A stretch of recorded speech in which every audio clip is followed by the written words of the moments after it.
할렐루야. 우리 옆 사람 앞뒤로 인사해 봅시다. 당신 때문에 행복합니다라고 한번 인사해 보겠습니다. 네, 당신 때문에 행복합니다. 아멘. 우리가 서로를 통해 행복을 누리고 경험하는 우리 성산교회 성도님들 모두 다 되기를 주님의 이름으로 축복합니다.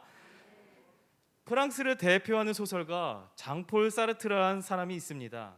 이 사람은 1964년에 노벨 문학상에 선정이 되었습니다.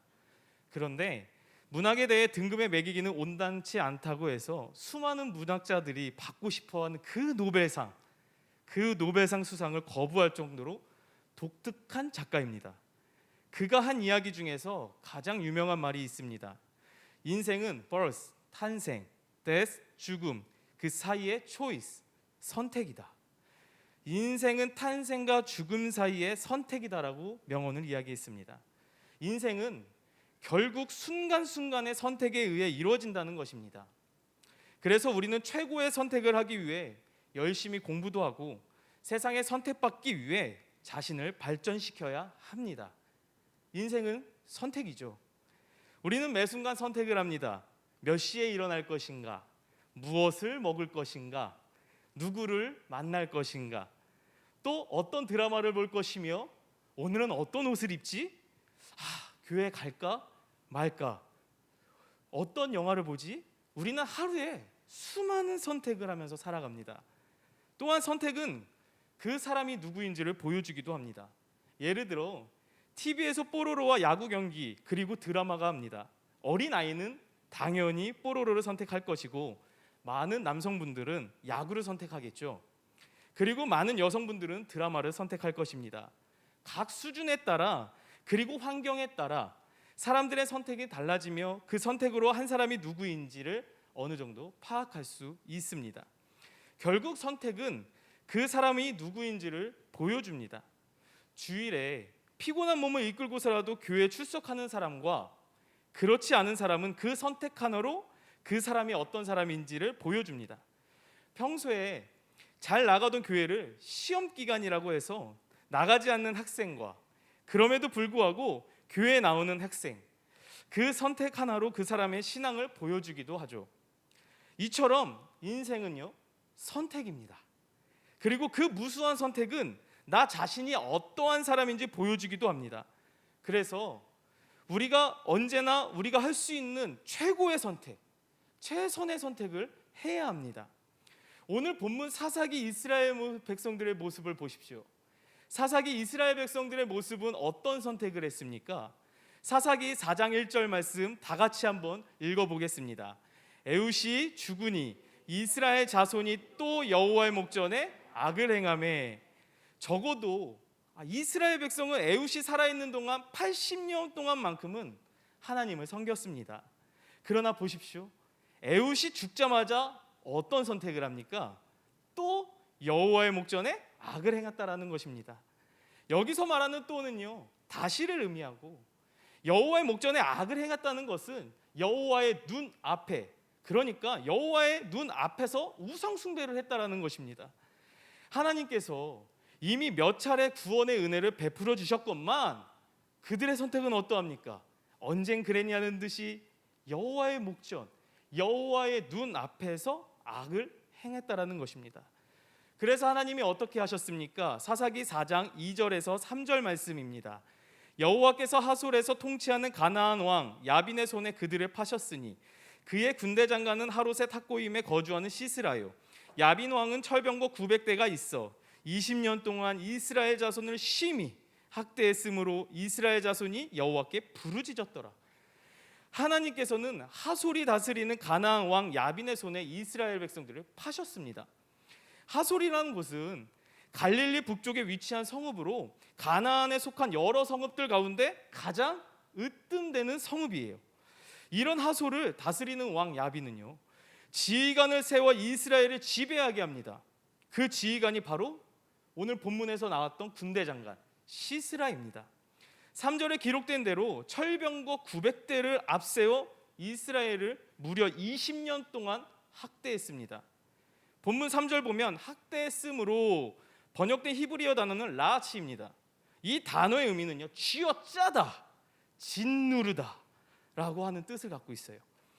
그러니까 시스라와 철병거 900대를 앞세운 가나안 왕 야빈의 공포 정치가 얼마나 잔인한 것인지를 말해주고 있다는 것입니다.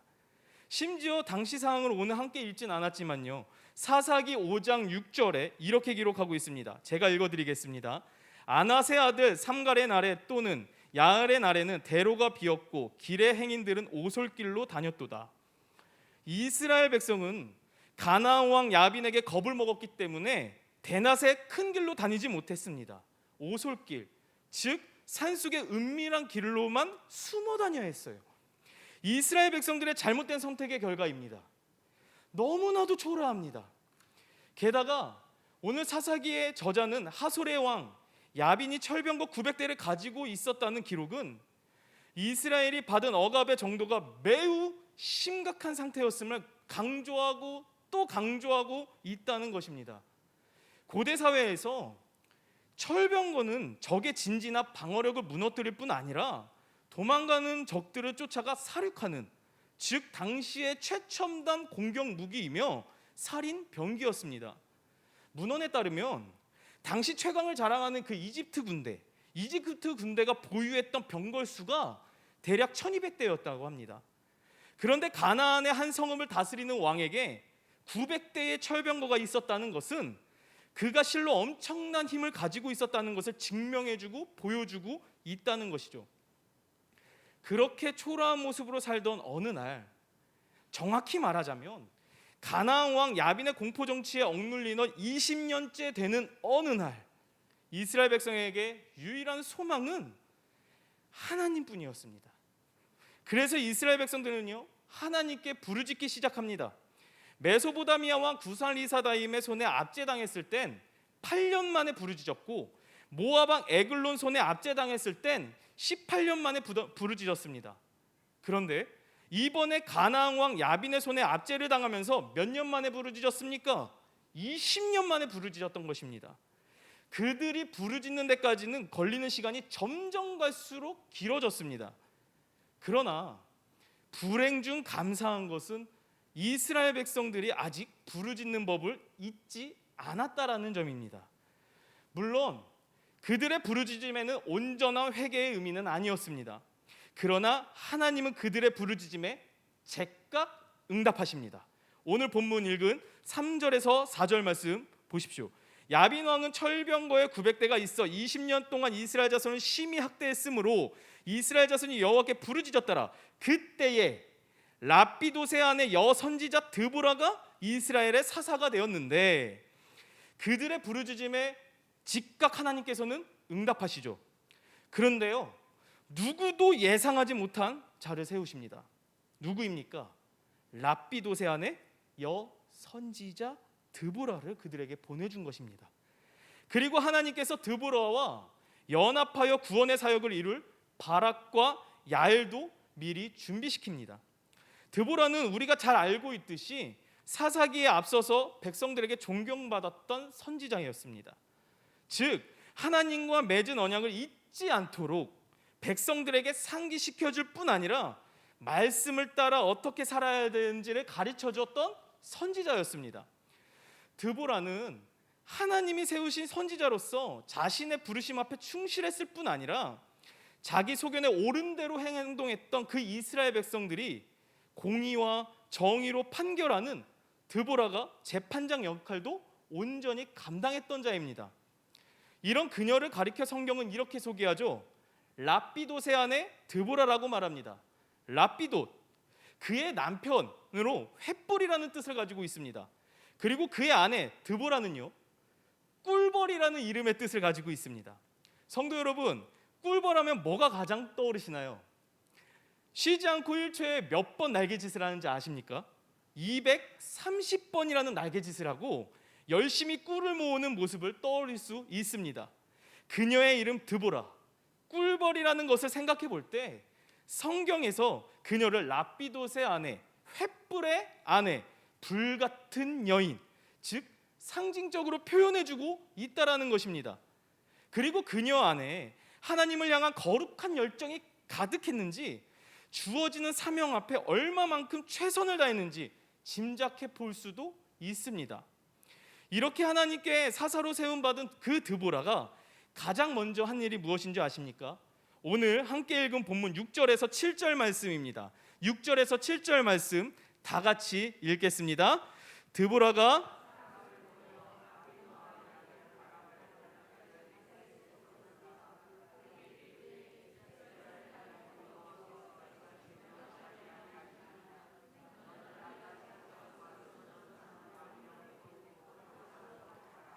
내가 야빈의 군대 장관 시스라와 그의 병거들과 그의 무리를 기송강으로 이끌어 내게 이르게 하고 그를 네 손에 넘겨주시라 하셨느니라.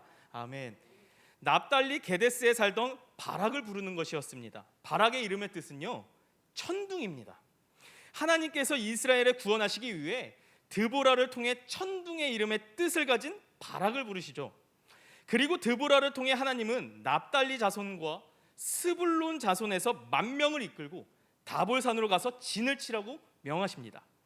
그러면 하나님께서 야빈의 군대 장관이 그 시스라 그리고 이끄는 철병거와 많은 군사를 기송강으로 이끌어 바락의 손에 붙이시겠다. 무슨 말이냐면요, 이기게 하시겠다고 약속하신 것입니다.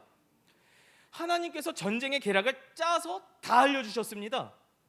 바락의 입장에선 이 전쟁은요, 누워서 떡 먹기입니다. 이유가 무엇입니까? 다 알고 있는 하나님이 다 계획하신 전쟁이기 때문이죠. 단지 바락은 군대만 데리고 다볼산으로 가기만 하면 됩니다. 그런데 보십시오, 이 승리를 보장받던 전쟁의 앞에 바락의 태도는 어떠합니까? 8절 말씀입니다.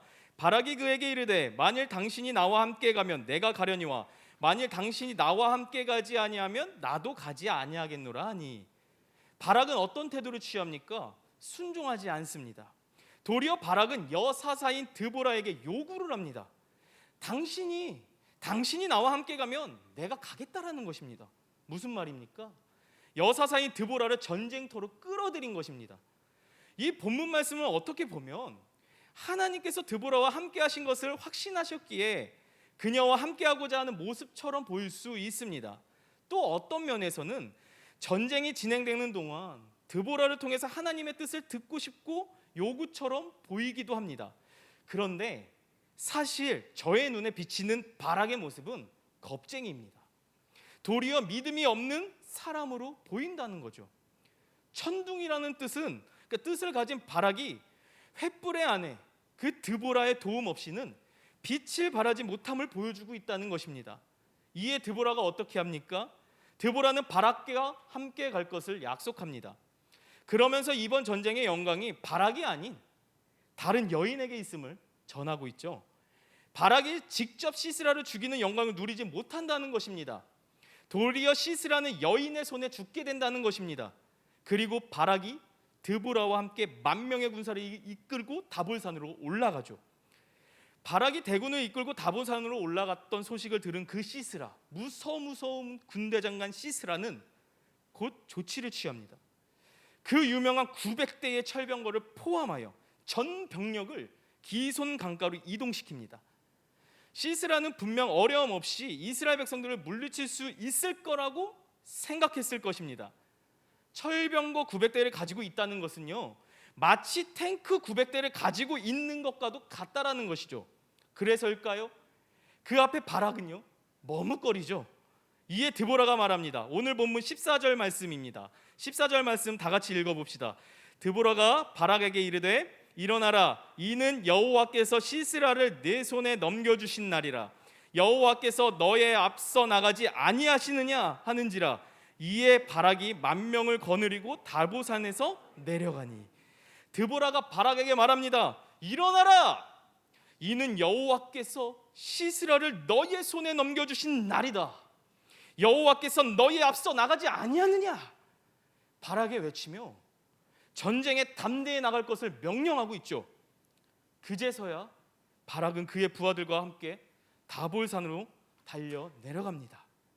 우여곡절 끝에 하나님께 순종했던 그 바락이 이끄는 군대는 세상의 눈으로 보기에는 시스라의 철병거 900대와 상대가 될 수 없습니다. 그러나 영적인 시선으로, 영적인 눈으로 열어서 보면 바락의 군대보다 앞서 나가시는 여호와의 군대가 함께하고 있음을 보게 된다는 것이죠.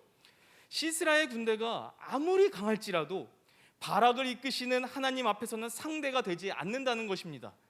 자기 병거에 안전하다고 자신하던 그 시스라, 결국 병거를 버렸고 그의 전군은 다 칼에 전멸됩니다. 승리가 코앞에 있는 상황, 이제 남은 것, 바락이 도망가는 그 시스라를 잡아서 죽이는 것이었습니다. 그러나 바락이 시스라를 수중에 넣었을 땐 그는 이미 죽어 있었습니다. 그 이유는 드보라가 바락에게 전한 말, 영광이 여인에게 있을 것이다. 예상하지 못했던 하나님이 세우신 한 여인이 있었기 때문이죠. 그 여인이 누구입니까? 오늘 함께 읽진 않았지만 그 여인은 바로 야엘입니다. 이 야엘은 하나님께서 준비시켜 놓은 여인이었습니다. 오늘 우리가 함께 본문을 읽다 보면 요거는 굳이 들어가지 않아도 되는 느낌을 주는 부분이 있습니다. 그게 바로 11절 말씀인데요. 11절 말씀 한번 보겠습니다. 모세의 장인 호밥의 자손 중 겐사람 헤벨이 떠나 게데스에 가까운 사하나님 상수리 나무 곁에 이르러 장막을 쳤더라. 전쟁 이야기에 굳이 들어가지도 않아도 되는 내용이 들어가 있는 것 같아요. 그런데 우리가 알아야 할 것은 성경에 의미 없이 기록된 말씀은 한 구절도 없습니다. 분명한 이유가 있습니다. 하나님의 섭리가 이 11절 말씀에 담겨져 있습니다. 전쟁에 있기 전 모세의 장인 호밥의 자손 중 헤벨이라는 사람이 때마침 자기 족속을 떠나 게데스 인근에 장막을 칩니다. 헤벨은요, 하솔왕 야빈과 동맹 사이였습니다. 전쟁에서 죽게 되어 도망치고 있는 시스라가 누구를 찾았겠습니까? 동맹군을 찾지 않았겠습니까? 가장 가까운 곳에 있는 그 동맹군 헤벨, 그를 찾아 장막으로 피하였을 때 때마침 헤벨의 아내 야엘을 만나게 된 것입니다. 야엘은 시스라를 반갑게 맞아 도움을 주고 잠을 청했죠. 그리곤 그가 자는 동안 그 누구도 예상하지 못했던 행동을 합니다. 바로 장막에 있는 말뚝, 오늘날로 표현하면 텐트 폴입니다. 그 뾰족한 말뚝과 망치를 가지고 그에게 들어가 그의 관자놀이에 말뚝을 박아버린 거죠. 갈릴리 북부를 호령하고 이스라엘을 떨게 만들었던 그 위대한 군대 장관 시스라가 여인의 손에 죽게 된 것입니다. 이를 통해 가나안 야빈은 이스라엘 앞에 굴복하게 된 것이죠. 그리고 오늘 우리가 함께 읽진 않았지만 5장 31절 말씀을 보면 40년 동안, 무려 40년 동안 이스라엘이 평온을 누리게 되었다고 성경은 기록합니다. 결국 오늘 사사기 4장에서 기록되어 있는 이 전쟁 이야기는 그저 그런 사사 이야기의 내용을 담고 있는 것이 아닙니다. 오늘 함께 보았던 사사기 4장 말씀은 우리들에게, 그리고 저에게 두 가지 질문을 던지고 있다는 것입니다. 그리고 그 질문을 던지는 상황에서 그 질문 앞에서 큰 깨달음과 은혜를 발견되죠. 첫 번째 질문입니다. 이스라엘 가운데 드보라와 야웰, 왜 굳이 여성들이 일어나 구원의 사역을 완수하였는가입니다. 왜 굳이 여성들을 세웠을까요? 이것은 단순히 성차별적인 개념을 말하는 것이 아닙니다. 당시 이스라엘은 남성이 주를 이루고 있었던 가부장적인 사회였습니다. 당연히 남성이 리더십의 자리에 있어야 하는 사회였죠. 그런데 보십시오. 여성의 리더십이 자리에서 일어난 것입니다. 남성의 리더십은 쓰임받지 못하고 여성의 드보라가 지도력을 발휘하고 있다는 것은 당시 사회가 여자라도 나설 수밖에 없는 심각한 상태라는 것을 보여주고 있다는 것입니다. 영적인 상태, 육적으로 그만큼 죄악된 타락의 길을 걷고 있음을 이야기하는 것이죠. 결국 보호를 받아야 하는 여성들이 전쟁의 최전선까지 내몰려 나라를 구해야 했던 것입니다. 사랑하는 성도 여러분, 이 질문은 지금 우리가 살고 있는 이 시대에 우리에게 다시금 되묻습니다. 지금 당신의 삶 속에서 부르심에 합당한 삶을 살고 있습니까? 또한 당신은 지금 하나님의 부르심 앞에 그 사명을 제대로 감당하고 있습니까? 질문하고도 있다는 것이죠. 저는 이 질문 앞에 가슴 깊은 찔림과 애통함이 있었습니다. 저 먼저 사역자로 자신의 역할을 온전히 감당하지 못하는 모습, 성도가 성도로서 온전히 감당하지 못하는 모습, 더 나아가 교회가 이 시대에 바른 역할을 감당하지 못하는 모습, 현재 우리가 살고 있는 시대의 모습이기 때문이죠. 그렇다면 부르심 앞에 합당한 삶은 어떤 삶일까요? 도대체 어떻게 살아야 부르심에 합당한 삶일까요? 그것은 바로 삶 속에서 하나님 말씀을 드러내며 나타내며 살아가는 삶입니다. 세계적인 신학자인 레슬리 뉴비긴이라는 목사님이 한국 땅에 오셔서 이런 말을 한 적이 있습니다.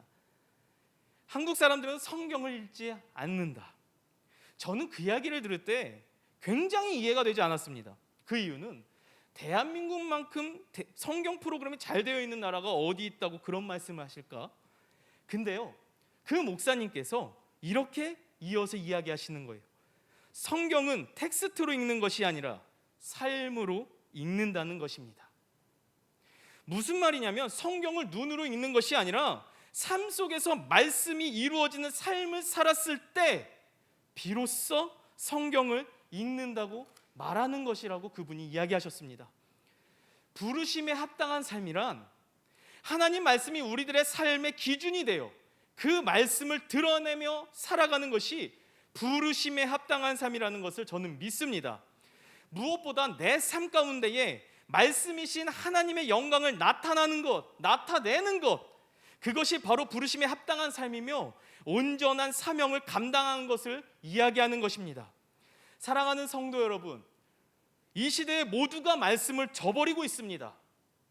부르심 앞에 합당한 삶을 살지 못할지라도, 나만큼 비록 연약하고 부족할지라도 말씀대로 살아가기로 결정했다면 끝까지 살아내는 것이 중요합니다.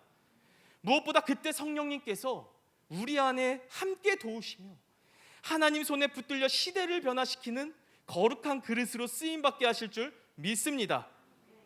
다음으로 이어지는 질문은 이것입니다. 그렇다면 나는 드보라와 바락과 야엘과 함께 연합작전을 이룰 수 있는가입니다. 오늘 하나님은 이스라엘을 가나안의 왕 야빈 그리고 시스라의 손에서 구원하심을 이전과 다른 방법으로 구원하셨습니다. 이전의 사사들을 보십시오.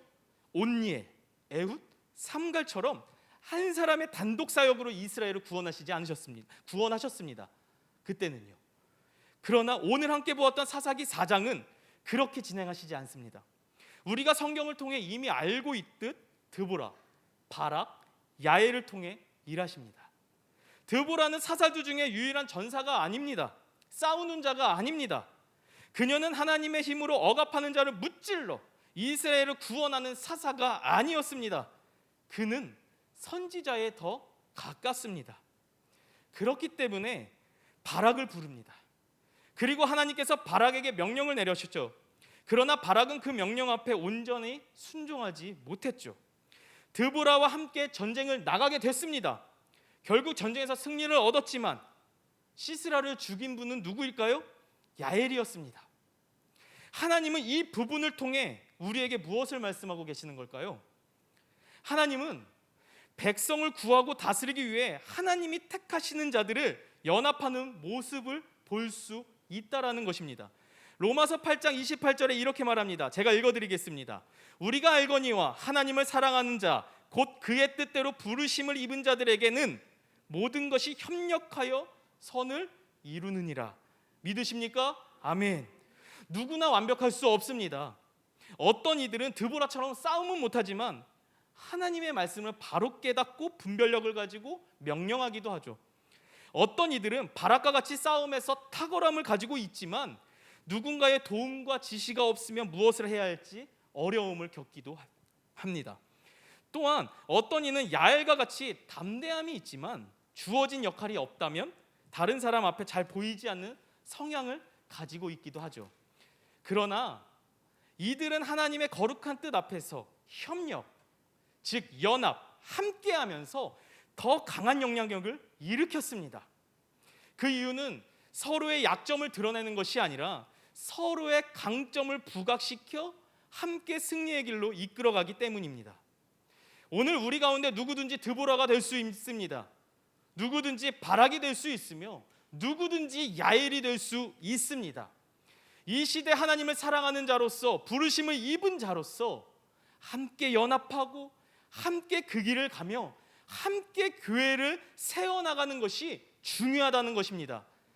우리 안에 감추고 싶은 약점, 도리어 다른 이들과 함께 할 때 더 이상 약점이 아닌 강점으로 변화될 수 있음을 기억하시길 바랍니다.